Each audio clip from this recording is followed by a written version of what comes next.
নিজেরে পুরো megastar feel হইতাছে। সাকিব খানরে ফোন দিয়ে ক বরবাদ টুতে যেন আমারে রাখে। আরে হুজুর খবর কিছু রাখেন, বরবাদ টুতে আপনারা রাখবো, নিশ্চয় রাখবো। তো এই অ্যাক্টর হিসেবে না, খাবার টেবিলের খাবার হিসেবে। কি কও তুমি? হ্যাঁ, দেশে ঠান্ডা ভাইরাল হওয়ার পর থেকে দেশের পাবলিকরাও আমাকে ধরে ধরে খাওয়া শুরু করছে। অনেকে তো ঠান্ডা ভেবে বেচারা ঘুষাবেও ছাড় দিতেছে না, ঘুষাবো খাইতেছে।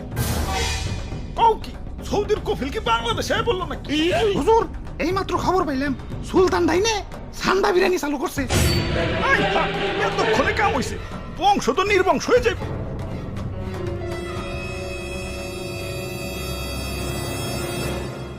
না অনেক হয়েছে, আর না, এর একটা ভিত করুনি লাগবো। মন্ত্রী আমার সৈন্যদের প্রস্তুত করো, যার যা আছে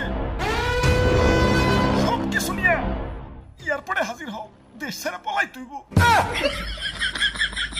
গুইসাপ তোমরাও চলো, যে দেশে ইন্টারনেট নাই ওই দেশে যাবো।